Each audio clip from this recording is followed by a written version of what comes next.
Hi, it's Dave.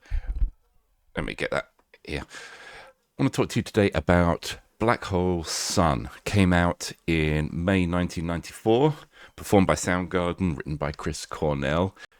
Very strange song in many ways. The harmony is very strange. The way that the melody works with the harmony is very strange. There's a lot of cool stuff to get into here.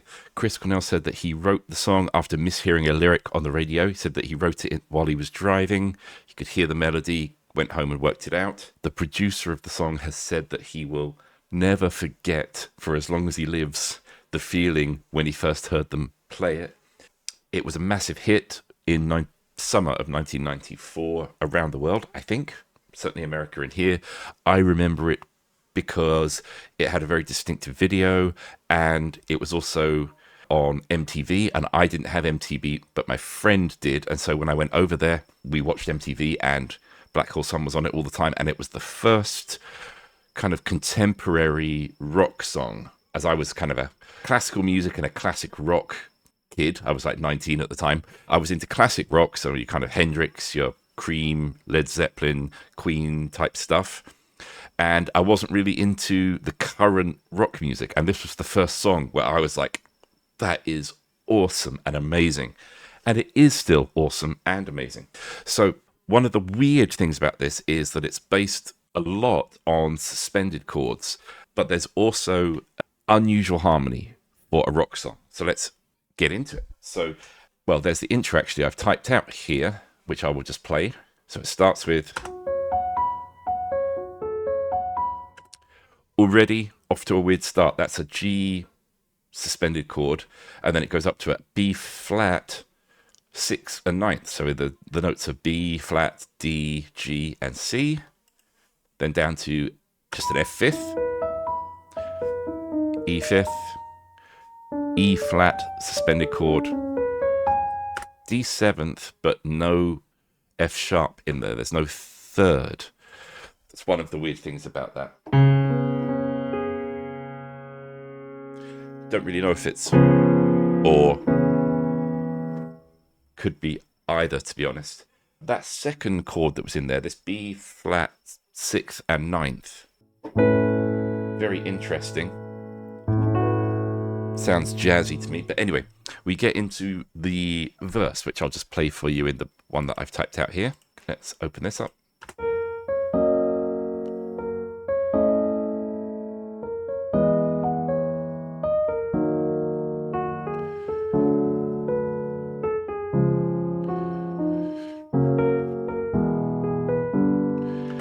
So we'll get into the melody, of course, which is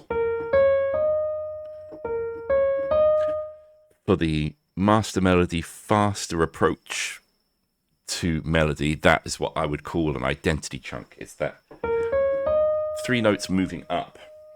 It's B, D, and E, and that repeats three times in a row.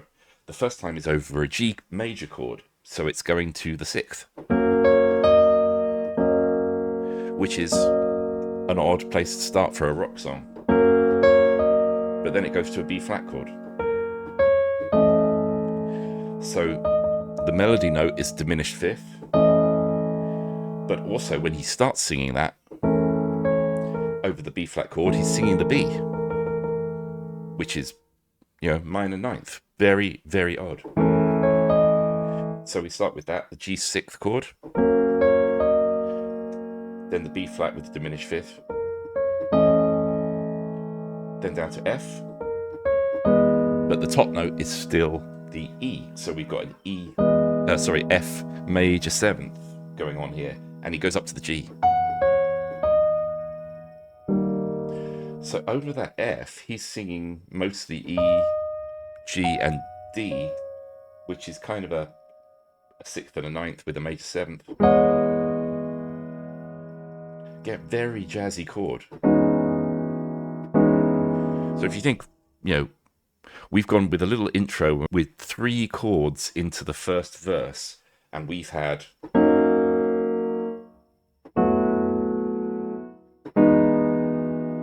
it sounds like a jazz tune. Anyway.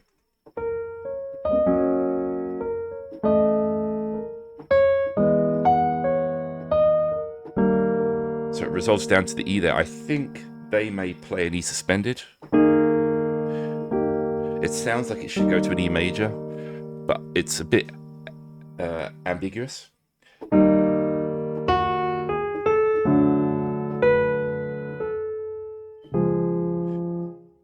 Odd thing here with the melody is that there's this E chord going on which sounds major, but he starts on the G with the melody. And now we've got those three rising notes again, that identity chunk. It's the three rising notes, but it goes up a semitone at the end instead of the bigger jump, instead of the whole tone, sorry.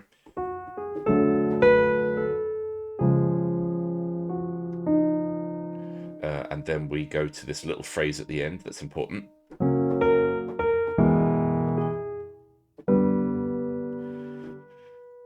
So here we go to a G, then to an F, but with the B at the top, diminished fifth again. And when the melody goes up to the C, the chords do this uneasy shift up to an A flat.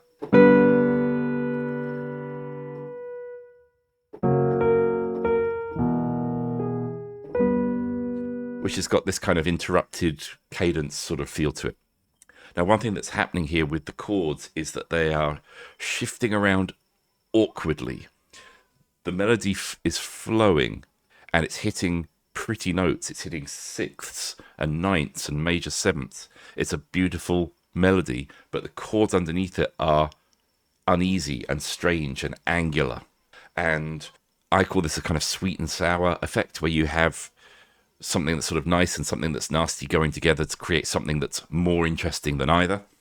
But also something that I think is really fascinating about this song is that the lyrics appear to be about maybe depression or some kind of mental health issue where you feel different and you feel weird and you go out and see kind of normal life and it looks alien and it looks weird and disturbing.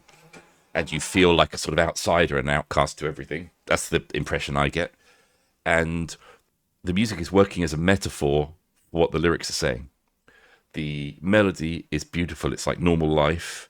And the chords are like the outsider. They don't fit. They're awkward. They don't quite work in the normal way. Brilliant songwriting. I think that was done instinctively. Chris Cornell was a bit cagey about talking about it. He sort of wrote it off as being not about anything, and it was just it was a song that was written quickly. But I don't think that matters, because I think that the way that it came out just instinctively worked that way, and I think that's the sign of a great songwriter. So if I play some of the chords that are in the first verse, we've got G6, we've got the B flat 6th, we've got F major 7th and 9th.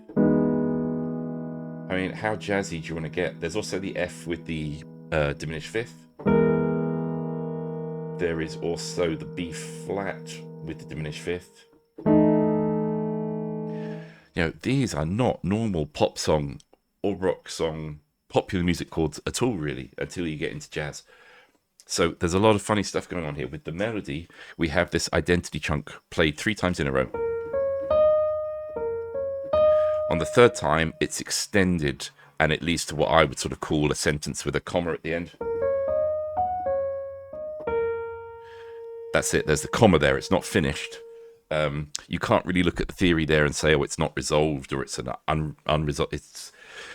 It's weird, and that's how it feels. It feels like a sentence that's got a comma at the end. You know there's a second half coming. So it does the 3 rising notes, but it goes to somewhere we haven't been yet, which is the B flat. That kind of echoes the second half of the first section of the melody.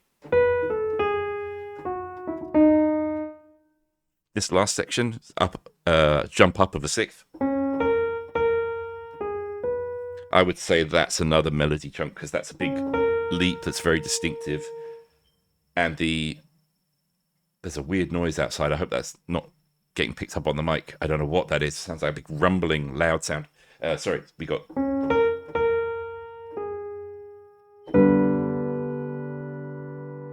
And then that is the end. That kind of resolves because you've got the C and the B flat there. We're not on a weird note for the melody. It's a nice note, so it feels like fairly resolved, I would say. Now, there's something that's interesting that happens here in the chorus. That in the chorus, the music goes to, or the chords go to E flat. But we've got that A flat that's dying away from the verse. And the notes he sings coming in over that A flat that's dying away are G and A.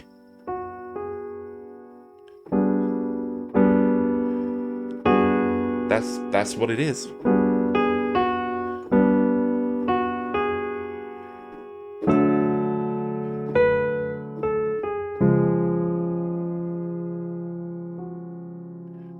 What was it?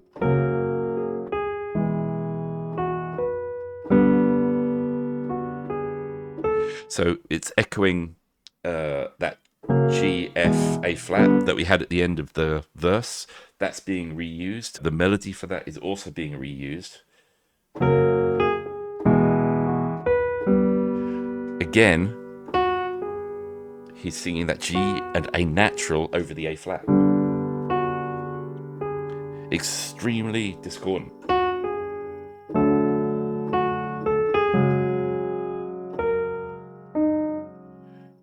What is it? C.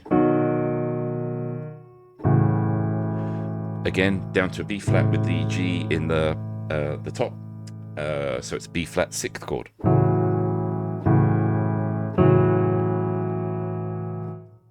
The melody here, I think, in context is really, really strong. When you kind of break it down and play it on its own, it doesn't sound so strong.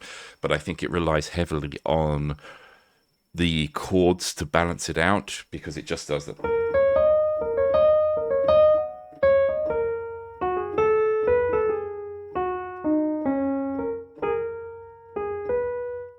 It's a very free-flowing melody, but like I said, this sweet and sour thing where they work together very nicely. They come together into something that's stronger than either on its own. As I mentioned before, the metaphor of those two things working with the lyrics and the kind of vibe of the song is outstandingly good. It's so strong and works, and it's difficult to explain what the song feels like and what it sounds like and what it's about, which may be the reason why Chris Cornell didn't really want to say what it was about. He said it was just sort of wordplay and random thoughts, stream of consciousness stuff.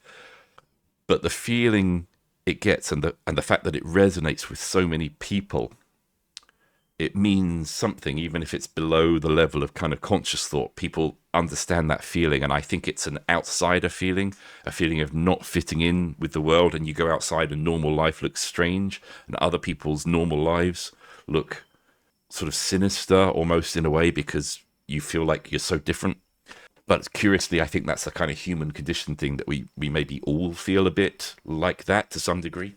Anyway, fantastic song. Not only do the harmony, the melody, and the lyrics go together, but also just the sounds that they use. There's the Leslie guitar, really nice heavy guitars in the chorus. One of the things that actually drew me to it as a sort of classic rock fan was that it didn't have metal sounding guitars, and it didn't, I wouldn't even say it was grunge sounding guitars. It sounded like warm bluesy guitars, and it also had some odd time signatures. So we had the strange chords in the guitar solo. You have I think the riff that it plays under the guitar solo is in 9/8, I think. And so it just had a lot of these aspects to it that really appealed to me. You got the weird chords, got beautiful melody, really heavy, rich sort of 70s rock sound on the guitar. Amazing production. Michael Beinhorn, I think it is, who produced it. It sounds awesome. I mean, the mixing is so good and the guitar sounds so good. There's also a Leslie cabinet being used on the guitar. If you don't know what Leslie is, you should look that up because they're awesome. And also, one of the great vocalists of all time and one of the great songs, in my opinion, of all time. I hope that this has been interesting to you, and I'll catch you on the next one. Oh, by the way, if you don't know about this, I have a composer and songwriter or musicians community called Master Melody Faster. Why did I have to pick a name that I can't say? Master Melody Faster. It was meant to be easy to say. Master Melody Faster is just a nice community, non-toxic environment. I've kind of come off of most social media now because I find it negative and toxic. This is set up to be a community which is kind of cut off from all that kind of toxic negative stuff. It's about music, it's about supporting each other. There's loads of lessons in there to do with melody at the moment, but there's other things coming, and it is a very welcoming and supportive environment where you can ask what you want to ask, you can chat, and I'm there to kind of help out as best I can with any music questions or anything else, if anything else comes up. It would be great to have you there. The link will be down below the video. It's a school community. It's really easy to use, and it's just a nice place to hang out, and there's nice people in there, and it's helpful. So if that's of interest to you, you're very welcome to be there. I hope. Oh, I just noticed that my light is incredibly bright. I should have turned that down a bit at the start. There we go. I was shining like a star through the whole thing. Never mind. Have a great one, and I'll catch you on the next video. Bye-bye.